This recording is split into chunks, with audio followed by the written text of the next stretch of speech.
Hay de tres tipos, según la forma que toman esas paredes hechas con tuberías de agua o con tuberías de agua, ¿no? A, O y D. Las tipo A consisten en un tambor de vapor y dos tambores de lodos arreglados de forma que se asemejan una A con el tambor de vértice de vapor en el vértice y los tambores de lodo en el fondo. Tipo O consiste en un tambor de vapor localizado directamente encima del tambor de lodos, pero ambos se encuentran en el centro de la caldera y los tubos según que los une se asemejan a una O. Y por último, las calderas tipo D, el tambor de vapor está directamente encima del tambor de lodos, pero hacia un lado del horno y una serie de tubos los une verticalmente. El resto de los tubos se extiende horizontalmente desde los tambores de vapor y lodos hasta las paredes del horno donde se convierten los tubos de pared de agua. Estas calderas tienen capacidad que van de 10.000 a 350.000 libras hora de vapor. Acuérdense que la producción de una caldera se mide por kilos de vapor, kilos hora de vapor, toneladas hora de vapor o libras horas de vapor. Y acá tenemos los tres ejemplos. Caldera tipo A, donde tenemos las tuberías, las paredes de tubos laterales, los fondos de lodos, los tambores de lodo, y por el centro va el aire caliente, y esto genera vapor en los tubos laterales y en el domo superior donde captan el vapor. De acuerdo a la disposición de estos tubos, adoptan diversas formas con diversos rendimientos, y tenemos la tipo A, la tipo D y la tipo O. La tipo A con dos tambores de lodo en la parte inferior, y la tipo D y O con con un solo tambor de lodo en la parte inferior. Se llama tambor de lodo porque el agua, el vapor acá, parte del vapor se toma para producción o para proceso, y el resto que se enfría se deposita en el fondo, siendo la recolección de agua contaminada con lodos. Estamos viendo entonces, siempre olvidé mencionar las calderas acuatubulares, donde el agua circula por los tubos y donde el aire o los gases calientes circulan por entre los tubos. Recuerden, las piras tubulares, el aire caliente iba por las tuberías y el agua por el exterior. La superficie de contacto entre esos tubos y el agua, ya sean piro o acuatubulares, es la zona de intercambio de calor, la superficie de intercambio de calor. En las acuatubulares, acuérdense, para diferenciar una de otra, las acuatubulares sería groseramente el calefón, que tiene un serpentín y por afuera va la llama. Y las humotubulares sería el termotanque, que tiene un tacho donde hay agua, y por el exterior de ese tacho, es un tacho que tiene tubos adentro. Por el interior de esos tubos circula el agua, y circula los aire caliente, y por el resto del tacho se encuentra el agua que se calienta. Las hay de circulación natural y circulación forzada. La de circulación natural funciona por el principio de termosifón. ¿Alguien sabe lo que es el principio de termosifón?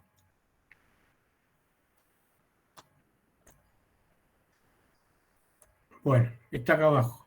El flujo ascendente del vapor se da por diferencia de densidades agua-vapor.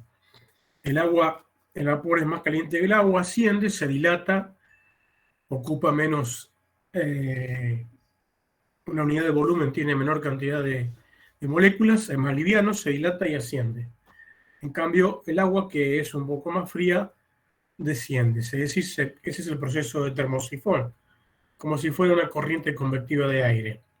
Estos generadores de vapor son más simples debido a que no requieren de bombas para su funcionamiento. Este es un sistema acutubular de circulación natural. Tenemos el agua a una zona de donde se recibe el calor, el agua asciende hasta el domo superior y ahí esa zona de agua que se calienta llega a un punto donde se evapora, el vapor sale para producción y existe una zona de separación o de separación entre el agua caliente a punto de hervir o a punto de vaporizar y agua que se va enfriando, que se mezcla con agua que se agrega del exterior. Esta desciende y se deposita en este tambor de lodos o tambor de barros. Esto funciona por termofusión porque el agua caliente asciende y es un proceso físico natural de ascendencia y descendencia por termofusión. Con esto es lo mismo, calderín inferior de lodos, domo superior donde se junta el vapor, la zona de calor, tubo de subida, tubo de bajada, lo mismo en castellano. En cambio, la circulación forzada, cuando la cabeza o fuerza disponible no garantiza un flujo por circulación natural, se utiliza circulación forzada. Cuando no alcanzo con este proceso natural a llegar a la parte alta y producir vapor, se coloca una bomba. Este sistema, para vencer la resistencia, emplea una bomba que toma agua desde el tambor de vapor y lo pasa a la zona de radiación y convección de la caldera.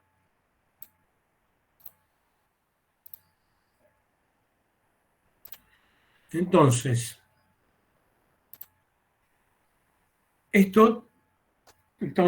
tenemos incorporada en un proceso como el anterior, una bomba que lo que hace es impulsar el agua, porque el proceso de termofusión, termosifón, tiene sus limitaciones. De ahí entonces que se deba recurrir a una bomba para que la circulación lo haga a una mayor velocidad. Tenemos una zona de calentamiento, se genera vapor agua, hay una fase de intercambio entre el vapor y el agua. El agua desciende, se enfría, desciende y la bomba la vuelve a enviar a la zona de calentamiento. Puede ser usado en sistemas de alta presión, donde las fuerzas de circulación son pequeñas, o en sistemas de baja presión para dar libertad a la distribución de los tubos. ¿Cuáles son las ventajas? Bueno, reducción de la superficie de intercambio debido a un mayor coeficiente de transferencia térmica, reducción del peso de las tuberías que componen la superficie de intercambio, mayor libertad de diseño de la superficie de intercambio. Obviamente, al tener una circulación forzada, la circulación va a ser mayor, por lo tanto la transferencia de calor es mayor y va a requerir menor superficie de intercambio. O sea, la tubería es donde se produce ese intercambio de calor, ¿no? En este caso, el agua va por el interior de los tubos. Mayor agilidad de respuesta a las variaciones de demanda de vapor. Este es un problema que tiene la industria. Cuando aumenta la producción y aumenta la demanda de vapor, hay que tener capacidad rápida de respuesta. Es decir, la caldera debe producir más vapor de acuerdo a la demanda. Ese es un problema bastante complejo. Menores tensiones mecánicas debido a efectos térmicos. O sea, la variación térmica es muy, muy leve. Bueno, ahí tienen un video para lo que es ver lo que es una... Hay mucho en YouTube, si ustedes ponen calderas acotubulares, pirotubulares, hay unos videos espectaculares como para que tengan una mejor interpretación de lo que estamos hablando. Caldera de vaporización instantánea. Esta caldera es una caldera que funciona, es un generador de vapor de baja a media potencia de aplicación en todas aquellas industrias en las que precise vapor en pocos minutos de manera económica. Su principio de funcionamiento es simple y seguro, circulando a través de serpentines de calentamiento la cantidad de agua que en cada momento se demande para las necesidades de vapor. Esto hace que su funcionamiento sea muy económico en cuanto a consumo y que las pérdidas por radiación, cuando no existe demanda, sean nulas dado el pequeño volumen de agua en el interior de los serpentines. Esta caldera tiene serpentines, como se pueden ver acá, tubos circulares, y acá se inyecta la llama a alta presión y el volumen de agua es pequeño, de manera que como el volumen de agua es pequeño y la intensidad de la llama es importante, se produce una vaporización rápida. Es decir, calentando pequeñas cantidades de agua a una temperatura elevada. Esta vaporización instantánea me asegura vapor en forma rápida, no en grandes caudales, pero sí en forma instantánea. Calderas de recuperación, planta de cogeneración. Esta caldera, sin el aporte extra de gas, son calderas de convección, también conocidas como calderas negras por la baja temperatura en su interior, alrededor de 450 grados. En algunos casos estas en realidad no son calderas propiamente dichas. Ahora vamos a ver lo que es una cogeneración. Yo participé en la instalación de dos calderas de cogeneración en una planta donde secan cereal, necesitaban secar y humedecer el cereal con agua caliente, con vapor. Entonces se utilizan estas calderas. En algunas bibliografías no las consideran calderas. Hay algunas que sí reciben aporte extra de gas y son las conocidas como calderas mixtas de recuperación y combustión. Las calderas que se utilizan en las plantas de cogeneración son calderas que recuperan el contenido de los gases de escape de la máquina térmica de combustión, motor o turbina. Las calderas de recuperación están dimensionadas para grandes caudales de gases procedentes de turbinas o motores a temperaturas relativamente bajas, entre 400 y 500 grados centígrados, y no tienen zonas de radiación por la presencia de llama, salvo la de postcombustión. Bueno, acá tenemos un pequeño bosquejo de lo que es una caldera de cogeneración. Nosotros instalamos en una planta industrial 2 turbinas que generaban electricidad a partir del gas. O sea, hace algunos años, uno de los gobiernos que tuvimos incentivó la instalación de estos equipos de cogeneración. ¿Qué es lo que estableció el gobierno? Que las plantas industriales podían producir electricidad dentro de su planta e inyectar esa electricidad, penetrar en el sistema interconectado nacional, o sea, en las redes urbanas. Entonces, ¿qué hacían algunas plantas? Bueno, muy sencillo, instalaban grupos de electrógenos, por así decirlo, alimentados a gas, y esos grupos electrógenos de gran potencia, 2 grupos electrógenos alimentados a gas, calentaban agua, ese agua se convertía en vapor, el vapor movía unas turbinas y esas turbinas movían un generador eléctrico y producían electricidad. Usaban parte de esa electricidad en la planta y el exceso lo derivaban a la red de la ciudad. Esa energía tenía un medidor en la salida y el Estado le pagaba a esa planta la energía que inyectaban a la línea. Pero a su vez, los gases de esa caldera, que se usaba para producir vapor, eran pasados, esos gases eran metidos en un intercambiador, o sea, en una zona ensanchada de la tubería, donde ahí se metía un intercambiador de calor. O sea, pasaba, por ejemplo, esos gases se utilizaban para calentar un fluido térmico que podía ser agua. Esos gases salían a 400, 500 grados, como decía arriba, se pasaba por esta tubería como si fuera una caldera tubular, y esa agua era calentada y se recuperaba parte de ese calor, era recuperado calentando agua que después se usaba para secar cereales, por ejemplo, una planta cerealera. Es decir, los gases de combustión tenían un doble propósito, por eso que se llama de cogeneración. Producían electricidad para la planta y para inyectar a la red, pero a su vez los gases eran recuperados y se metían estos intercambiadores de calor que estaban formados por tubitos de vidrios, tubos de vidrios de alta resistencia, pero el vidrio es un buen conductor del calor, de manera que se aprovechaba al máximo esos gases. De ahí el nombre de cogeneración.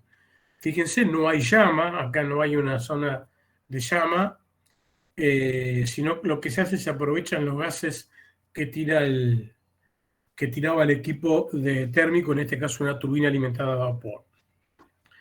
A modo de ejemplo, y para tener una noción de los valores en juego, se analizarán las características de 5 modelos de turbinas de entre 3 y 6 megawatts de potencia en el eje. Bueno, acá tenemos algunos tipos de turbinas: Allison 501, Allison 571, Solar Centauro, MAN, THM 205 y EGT Tornado. Esta es la potencia de esta turbina en kilowatts. El consumo en kilocalorías por kilowatt tenía un rendimiento muy bajo, de un 28 a un 30%, y el caudal de los gases de escape andaba entre 15, 20 y 35 kilogramos por segundo. Y la temperatura de los gases, fíjense, oscila entre casi 500, 480 y 530 grados centígrados. O sea, la temperatura de los gases podía ser aprovechada con gran eficiencia, ¿no? De ahí la gran utilidad que se le da a estas turbinas, aprovechando los gases de combustión. Estos datos corresponden a las unidades operando con gas natural en condiciones ISO, o sea, estándar, y tras realizar el análisis de una caldera de recuperación para estas unidades, considerando vapor a 11 bar de atmósfera y 250 grados centígrados. O sea, el vapor de estas unidades, estas turbinas, eran en estas condiciones, ¿no? 11 kilos de presión y 250 grados. El caudal de vapor en kilogramos hora en la turbina Allison 501 de 9.410 kilogramos por hora, la Allison 571 12.000 kilogramos hora, la Solar Centauro casi 8.000, la MAN 18.000 y la EGT Tornado 14.000. Fíjense la capacidad de generación importante de vapor que tienen estos equipos, ¿no? Pero lo que más interesaba era esto, la temperatura de los gases de escape. Es decir, se producía vapor y a su vez se utilizaban los gases de escape se lo aprovechaba para una transferencia térmica y no se tiraban al aire esos gases calientes a una temperatura importante, ¿no? Es interesante observar que el grupo MAN TH1205 de 5.6 megawatts es posible producir 18.508 kilogramos hora de vapor, aproximadamente un 50% más que un grupo de potencia similar, Allison 571, con 12.045 kilogramos por hora. Esto sucede fundamentalmente por la diferencia de los caudales de los gases de escape, siendo la THM 1205 una turbina antigua, mientras que el Allison es relativamente moderna, hay menos pérdida en los gases de escape.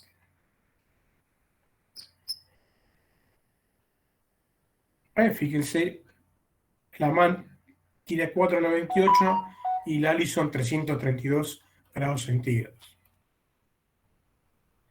Bien, postcombustión. Con el fin de adecuar la producción de vapor, las unidades, de la unidad a los requerimientos de proceso, se instala un conducto de paso de gases de escape de la caldera en el conducto de pasos de gases de escape a la caldera, un escape a la caldera, un quemador por combustión que permite elevar la temperatura de los gases hasta un nivel adecuado. En el caso de calderas de recuperación que aprovechan los gases de escape de una turbina a gas, este quemador aprovechará el contenido de oxígeno de los gases de escape como comburente de combustión. Esto se debe a que en los gases de escape de una turbina hay mucho exceso de aire, el cual se ingresa a la turbina con los fines de refrigeración. Bueno, y acá tienen la turbina y los gases de escape se los toma para conjuntamente mezclado con gas, acá hay un regulador, mezclado con gas se los utiliza como una mezcla de combustión. Es decir, los gases de escape, como en una turbina tienen mucho oxígeno, mucho aire, acuérdense que la combustión es un proceso de reacción química donde los producidos son hidrocarburos, óxido de nitrógeno, óxido de azufre, oxígeno y, bueno, además de calor, dióxido de carbono, monóxido de carbono. Ese es el proceso de combustión. En una caldera, en una turbina tiene mucho aire porque la turbina es refrigerada, debe refrigerarse para evitar llegar a un valor de calor que ponga en peligro los álabes, entre en un proceso que se llama cavitación y se produzca la ruptura de los álabes, de manera que los gases de combustión, ese enfriamiento se mezcla, o esos gases de enfriado se mezclan con los gases de combustión y se reaprovechan para hacer funcionar un calderín con mezclado esos gases de combustión con aire que vienen de la turbina, se mezclan con gas regulado y se utilizan para combustionar y como gases para combustión. Y además son gases calientes, con una temperatura de 150 grados. O sea, esto es una mezcla perfecta para combustionar. Es decir, son calderas post-combustión. Calderas de lecho fluidificado o fluidizado. La combustión en lecho fluido es una tecnología de combustión usada principalmente en centrales térmicas, como tenemos acá.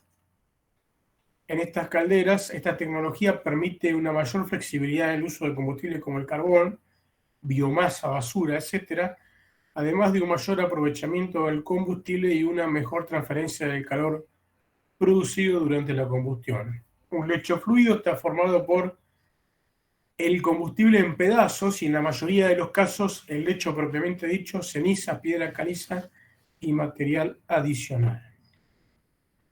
No se permite la fundición del lecho, por lo que la temperatura está limitada entre 850 y 900 grados centígrados. El lecho fluido sustenta el combustible sólido mientras se bombea aire hacia arriba durante la combustión.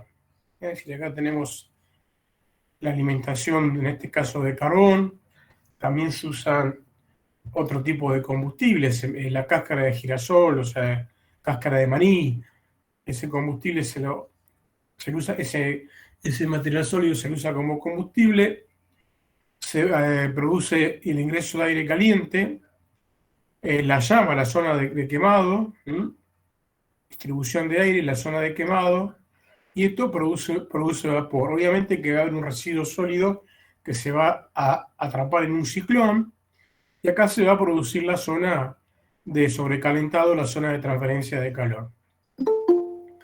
Este es un proceso interesante de lo que es un lecho fluidificado. Acá tenemos una caldera térmica, una central termoeléctrica, que lo que hace es inyectar entonces corrientes de aire, se inyecta el carbón, el tenor de la llama, se incorpora llama, y de ahí que se llama lecho fluidificado porque en el fondo se produce la combustión y va ascendiendo y logra transferir calor en zonas superiores, y esto mueve generalmente una turbina o produce vapor y mueve una turbina. Estas turbinas de lecho fluidificado son para lugares o de gran importancia, de gran consumo. La caldera de lecho fluidizado circulante es apta para la utilización de combustibles sólidos como el carbón, en especial los de difícil combustión. Son calderas de gran magnitud, ¿verdad? Se basa en una combustión lenta a baja temperatura mediante un material inerte caliente como la arena que permite encender el combustible al quedar en contacto directo con dicho material. Bueno, y acá tenemos un pequeño detalle de lo que es una caldera de lecho fluidificante. Hay una parrilla en las toberas.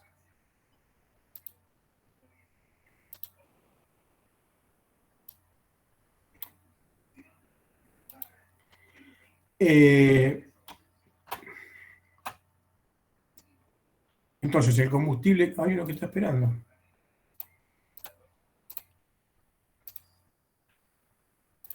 Entonces el combustible ingresa, asciende, se produce la combustión porque se inyecta calor, tiene un ciclón de recirculación, o sea, esto entra formando un vórtice, los residuos quedan en el fondo, se los vuelve a reutilizar, se los vuelve a requemar y en la zona inferior ingresa la llama. Y en esta zona de la parrilla, bueno, se combustiona, en una zona central cae el residuo, no la ceniza. Esto es muy utilizado para centrales térmicas que funcionan a carbón, las cuales están desapareciendo en el mundo, ¿no? Ya ahora se está hablando del hidrógeno verde. Son usadas principalmente para la generación de energía con carbón, así como tratamiento. Esto ya lo vimos. Bueno, caldera de lecho fluidizado burbujeante es apta para la utilización de combustibles de alto contenido de humedad y bajo poder calorífico sin requerir el uso de combustibles auxiliares.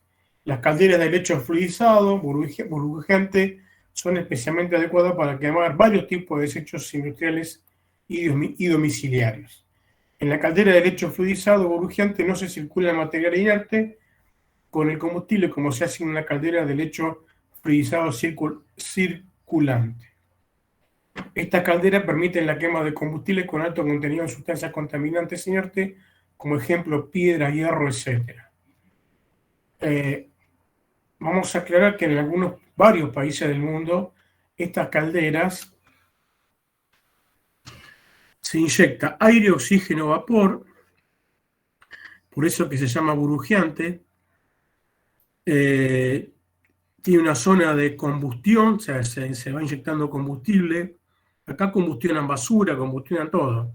En muchos países del mundo esto ya se usa hace rato, Suecia, por ejemplo, Italia. Estas calderas ya hace rato que se usan. De hecho, Suecia solamente arroja el 3% de sus residuos a relleno sanitario. El 93% lo utilizan como combustible. En Italia también tiene mucho desarrollo de este tipo de pequeñas calderas domiciliarias o de varias unidades funcionales donde la basura es utilizada como combustible. Y la combustión es acelerada por oxígeno o por aire o vapor. Aire, oxígeno o vapor.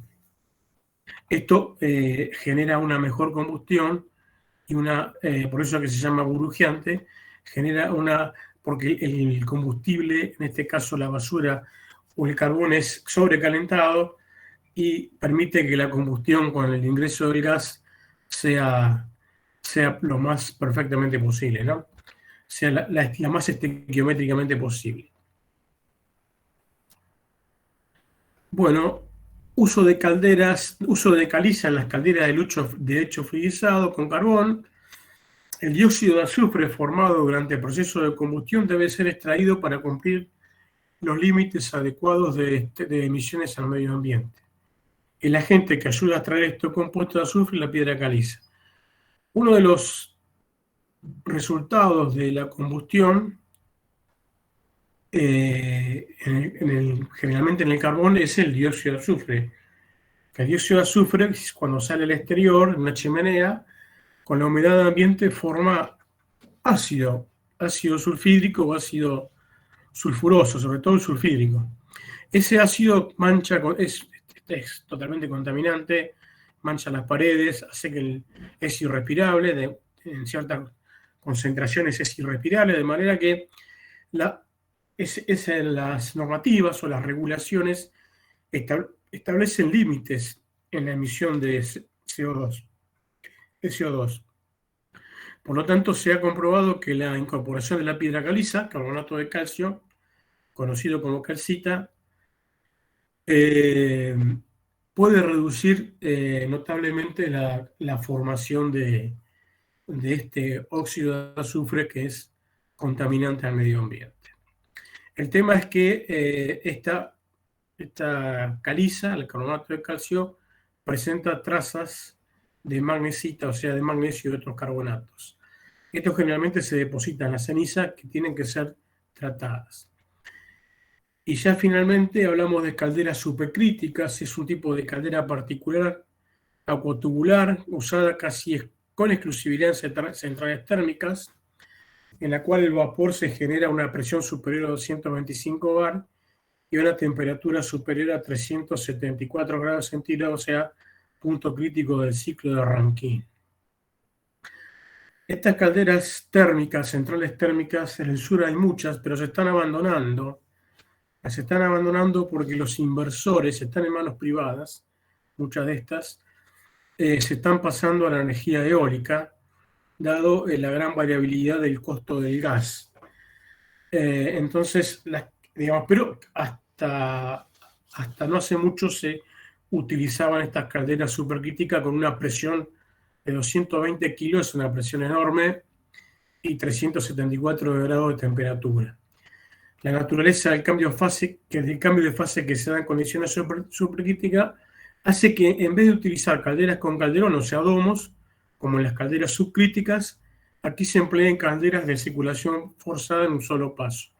O sea, directamente se produce el vapor a esa presión, a esa temperatura, y a través de bombas se envía el vapor a la red, a la red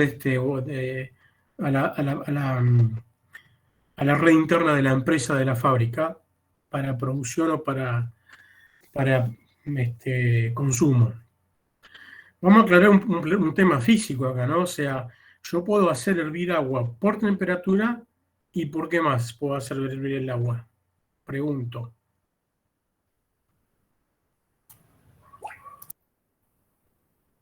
¿Por presión puede ser? Muy bien, ¿de qué manera?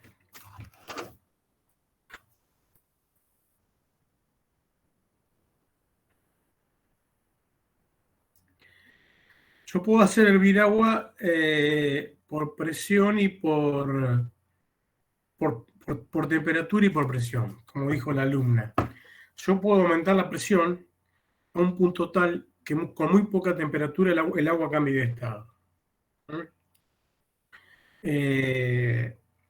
Digamos, aumentando la presión en un recipiente, puedo lograr que el agua hierva con mucha menor temperatura. Ese es un proceso físico bastante interesante, y es el que usa este principio de la caldera. O sea, esta presión va a hervir a 374 grados centígrados, no es que va a hervir, va a vaporizar a 374 grados centígrados. O sea, se convierte en vapor directamente el agua. Es un cambio de estado brusco e intenso. Por eso el nombre de calderas supercríticas, son calderas especiales, requieren un mantenimiento muy estricto porque no pueden admitir ningún poro, ninguna fisura, porque estallarían, ¿no? Bien. Las bombas de una caldera supercrítica consumen aproximadamente el 5% de la energía que es la potencia generada, y en general un gran porcentaje de los tubos pertenecen a sobrecalentadores, suelen tener varios. En las calderas supercríticas se utilizan aceros austeníticos capaces de trabajar a temperatura de 620 grados o más, es decir, están construidas con aceros de gran calidad, de una extrema calidad, porque tienen que soportar esa temperatura y esas presiones. Bien, punto final a calderas.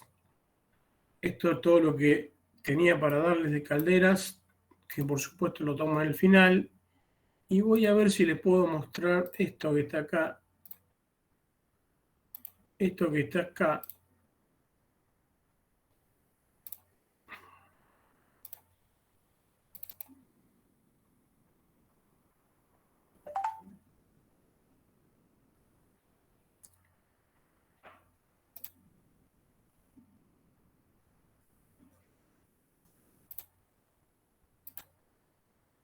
Ahí está. ¿Lo ven ahí? ¿Se ve? ¿Se ve ahí? ¿Se ve eso? Sí, se ve. Es un quemador, lo estoy teniendo, ¿no? Que tiene una turbina, un ventilador, unas clapetas que abren para el paso del aire. Acá tiene un pequeño, tiene un piloto. Ahí el ventilador empieza a barrer, se abren las clapetas.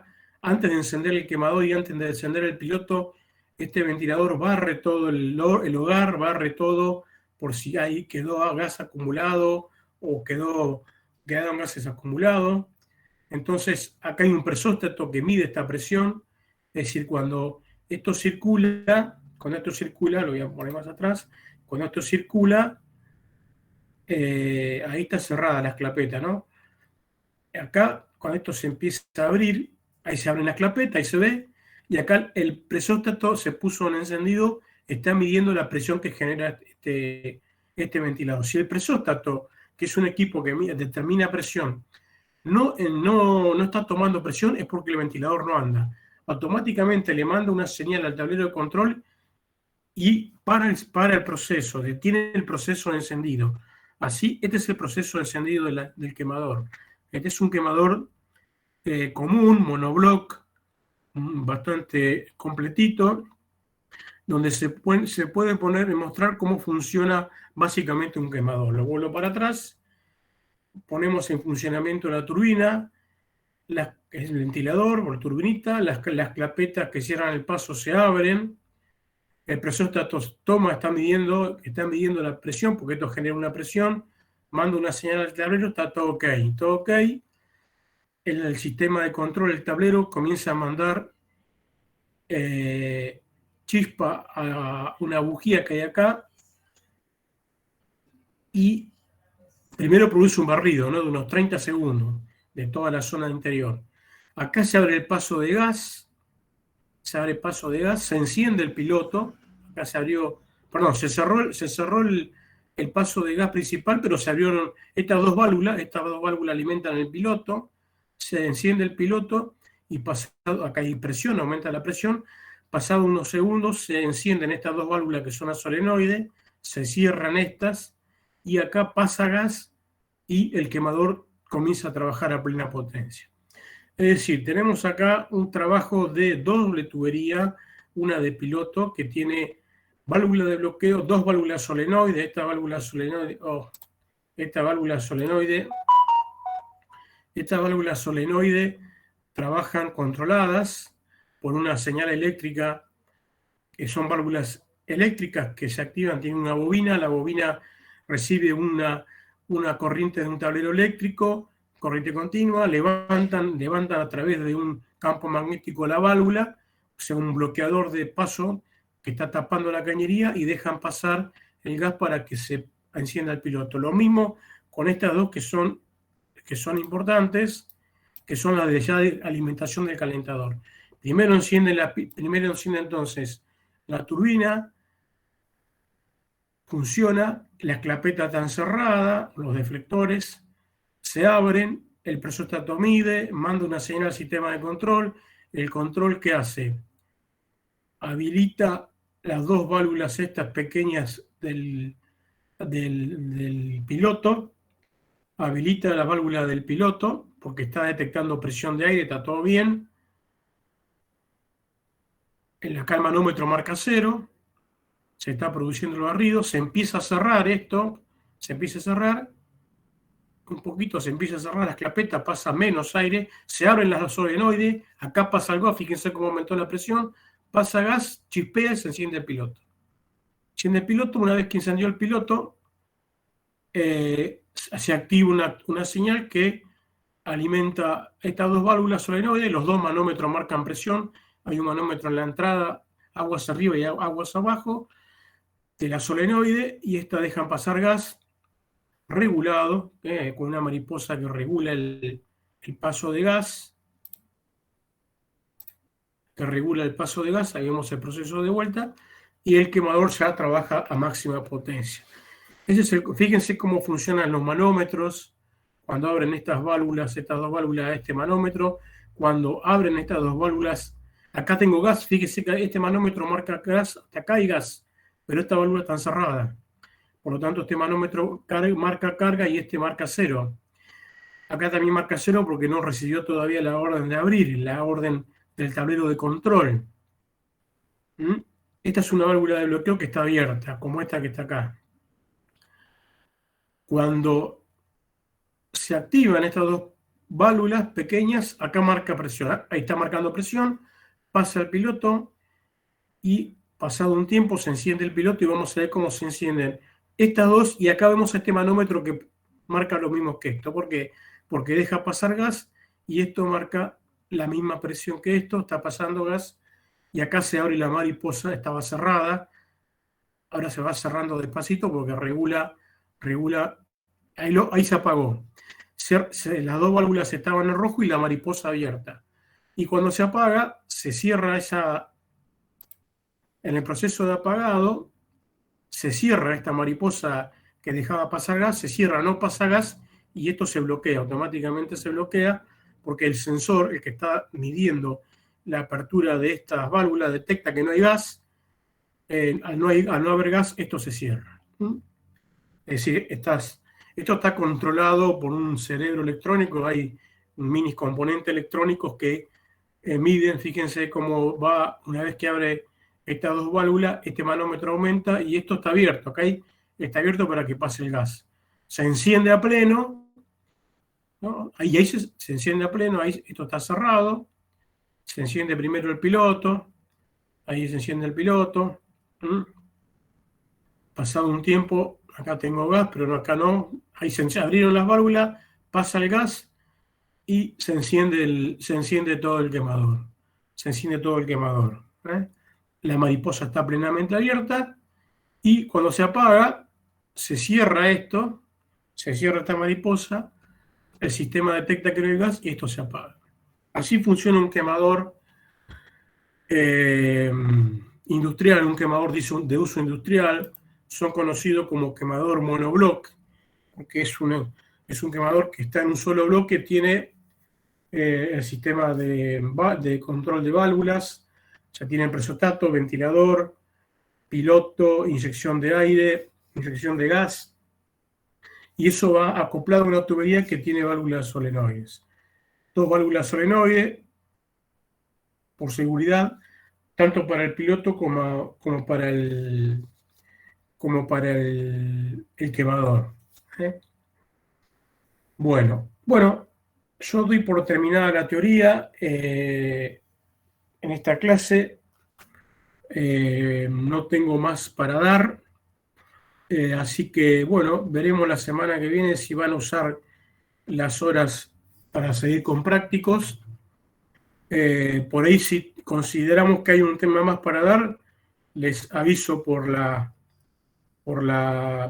página, o sea, por el aula virtual, les mando un aviso, pero hasta acá está la teoría dada en exceso. Di mucho más de lo que el programa pide. Agregamos toda esta parte de calderas, agregamos esto de quemador, agregamos gas de media y alta presión, que eso no se da en ninguna facultad. Son todos cursos de posgrado. Todo esto que yo le estoy dando ahora es todos cursos de posgrado, no se enseña en ningún lado. O sea, no se enseña como parte de una currícula, ¿no? Ni siquiera los ingenieros industriales y tampoco los mecánicos. Esto es un curso de posgrado que se da en la UBA y en el ITBA. Se llama Ingeniería en Petróleo y Gas o posgrado de Gas y Petróleo. Yo doy por concluida la materia en lo que es la parte teórica. Ustedes sigan avanzando con los prácticos, que es lo más importante. Después del parcial veremos quien tenga los 2 parciales aprobados y los prácticos al día promocionarán la materia. Y los que no irán al final. Así que bueno, yo les estaré dando algún aviso si es que incorpora algún otro tema, o si tienen clase de consulta, me avisan. No sé si todos tienen mi correo. Sí, mi correo, pero no el de Gmail, no el de la UTN, porque yo no los abro. Mi correo es el de Yahoo, mariogiulietti@yahoo.com.ar. Ese es el correo que más uso y al cual ustedes pueden mandarme comunicación si es que precisan algo. Yo quedo a disposición de ustedes y estoy coordinando con Guillermo en estas 3 semanas de clase que nos queda. Así que el martes que viene, ¿cuándo rinden el parcial? ¿El martes que viene? Sí, el martes que viene. Sí. Bueno, entonces el martes que viene rinden el parcial. Así que bueno, aquí cerramos la parte teórica y cualquier duda se contactan conmigo, con Guillermo, nos estamos viendo. Dale, profe, buenísimo. Seguramente hagamos alguna clase de cierre final, armamos alguna clase de cierre final y yo tendré que sentarme con Guillermo a ver cómo queda la promoción, quiénes promocionan y quiénes no promocionan. Así que si no hay preguntas del otro lado, estamos cerrando la clase. Profe, ¿puede repetir su email? Es Mario, G de gato, Sí. I latina U, Sí. L, Sí. I latina Y @Yahoo. EWTI. Está. Giulietti, Sí. @yahoo.com.ar. Ese es mi correo que yo hablo generalmente. No hablo el de la UTN, lo hablo escasas veces y ese es el correo que usamos, que yo uso a diario. Ante cualquier inquietud o duda, se contacta por ese correo. Así que, bueno, yo los dejo acá. Si no hay ninguna otra pregunta, por ahí doy por cerrada la teoría de la materia y seguimos con la parte práctica, seguimos avanzando y seguimos en contacto y seguramente hagamos un cierre general diciendo la lista de aprobados promocionados y la lista de los que van a final. Y la lista de los que abandonaron, los que abandonaron y los que no sé si algunos dejó de cursar, los que han dejado de cursar. Por lo visto parece que han dejado de cursar porque hay 21, sobre 35 me parece que hay 3 o 4 que han dejado de cursar. Nos estamos viendo. Que tengan buenas noches y buen parcial. Chao, profe.